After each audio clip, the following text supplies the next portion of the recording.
माझं भाषण कोणत्या वेळेला सुरू झालं याचं उत्तर मला द्या. साहेब, आपलं भाषण 11:27 चालू झालं. मग 27 मिनिटांत सुरू झालं तर 35 मिनिटांना तुम्ही माझं भाषण बंद का 27 नाही, मी 11:27 चालू झालं. 11:37 मी बेल वाजवली. 11:27 मिनिटांना भाषण सुरू झालं तर 11:37 मिनिटावरती बेल वाजवलेली आहे. आपण वेळ चेक करू शकता. 2 मिनिट आधी मला 2 मिनिट आधी का थांबवतात? नाहीच थांबवत. 11:37 बेल वाजवली. असं काय करताय खडसे साहेब? आपण ज्येष्ठ सदस्य आहात, आपणच असं बोलायला लागलात तर मग आश्चर्य होईल. 11:27 आपण बोलायला सुरू केली. सभापती महोदय, मी एका चांगल्या विषयावर बोलतोय. मी काही असं बोलत नाहीये की सरकार नालायक आहे, सरकारनं पैसे खाल्ले, सरकारनं काही केलं, असं मी काही बोललो नाही. मी बोलतोय कुपोषणावर बोलतोय. 888 बालकं या ठिकाणी मेल्यात आणि काही त्याची शरम जर वाटत नसेल, आम्हाला लाज वाटत नसेल या गोष्टीची,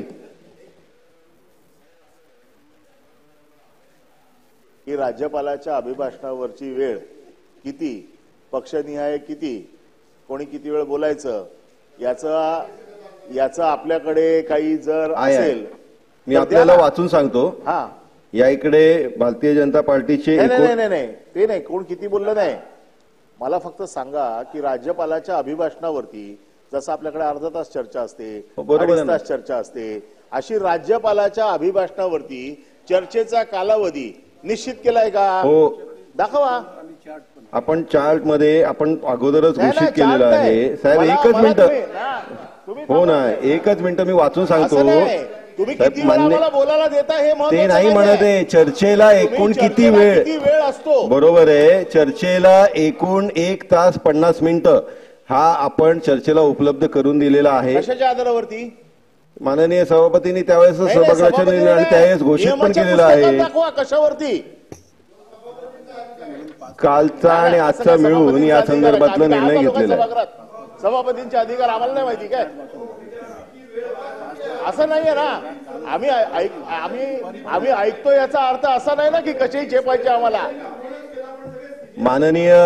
माननीय परब साहेब, याच्यामध्ये चर्चेचे 2 दिवसांकरिता एकूण उपलब्ध वेळ आहे ही 5 तास 20 मिनिटं आपण करून दिलेली आहे. बरोबर आहे. त्याच्यामधलं 17 डिसेंबर 2024 रोजी करिता आपण 1 तास 50 मिनिटं दिलेत.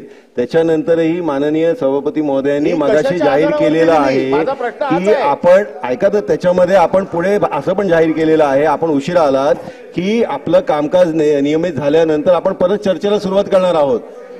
माझा साधा प्रश्न आहे की कशाच्या आधारावरती? पुस्तकातला नियम सांगा मला. कुठल्या पुस्तकात हा नियम आहे की राज्यपालाच्या चर्चेवरती इतकाच वेळ बोलता येतं? रूल क्रमांक 62, सभापतींना त्यांना योग्य वाटेल तर विधान परिषदेचे मत आजमावून भाषणांसाठीची कालमर्यादा ही उद्विग्न येईल, ठरवता येईल. मग मत आजमावलं का? हो, मग आपल्या सगळ्यांच्या मताने घेतलेले गटनेत्याच्या बैठकीमध्ये ठरलं साहेब. मत घेतलेलं नाहीये साहेब, आपण गटनेत्याच्या बैठकीमध्ये ठरवलं. सभापतीला साहेब, माझी आपल्याला विनंती आहे, आपण जे गट मीटिंग मध्ये ठरवता काय चाललंय? अरे एवढं सिनियर माणूस याच्यामध्ये काल आपण सगळ्यांनी ठरवलेलं आहे त्या दिनक्रमाच्या हिशोबाने आपण चाललोय. सिनियर लोक बोलतायत, मग आम्ही त्यांना 10 मिनिटाच्या नंतर आपण बेल वाजवण्याची पद्धत आहे साहेब. नाही असं नाही ना. तुम्ही त्यांना 10 मिनिटं, 5 मिनिटं, 1 मिनिट, 2 मिनिट काय चाललंय? नाही, पण ही बिलावरची चर्चा नाही ना. आपल्याला बाकीचं पण कामकाज रेटून न्यायचंय. आपल्याला बाकीचं पण कामकाज न्यायचंय. घ्यायला पाहिजे की किती तास चर्चा चालवायची ते. ही तुम्ही घेतली का? गटनेत्यांच्या बैठकीत तुम्ही सांगितलं का? गटनेत्यांच्या बैठकीत सांगितलं का? या संदर्भातली चर्चा सुरू करताना सन्माननीय सभापती महोदयांनी या संदर्भातली काल घोषणा केलेली आहे की आज आपण चर्चा पूर्ण करू आणि चर्चा पूर्ण झाल्यानंतर त्याला सरकार पक्षाकडनं उत्तर दिलं जाईल. काल सन्माननीय सभापतींनी या बाबतीत स्पष्ट केले.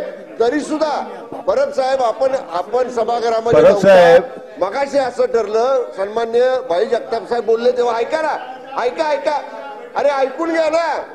मगाशी भाई जगताप बोलले त्यावेळी असं ठरलं की 11:45 हाऊस अर्जन झाल्यानंतर सन्मान्य सभापती साहेब, मी 12 मिनिटं बोललोय. आपण रेकॉर्डवर बघा, करायची आणि बघा रेकॉर्डवर द्यायचा. हे सभापतीची चर्चा करून ठरवायचं मगाशी नक्की झालेलं आहे. सभापती महोदय, या सगळ्या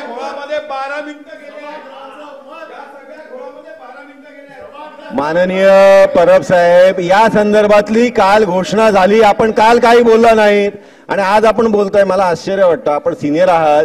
काल या संदर्भातली चर्चा झाली सभागृहात, काल याच्या संदर्भातली हा विषय काल सुरू झाला, त्याच्यामुळे काल मर्यादा आपणच ठरवलेली आहे. आपण गटनेता म्हणून सगळ्यांना वेळ दिलेले आहेत.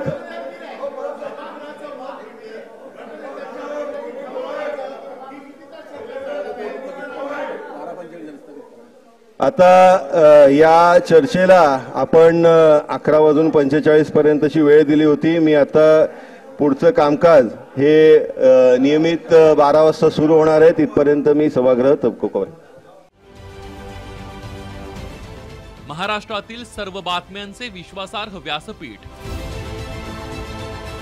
सकाळच्या सर्व सोशल मीडिया प्लॅटफॉर्मला लाईक, फॉलो आणि सबस्क्राईब करा. तसंच सर्व नोटिफिकेशनसाठी बेल आयकॉन प्रेस करायला विसरू नका.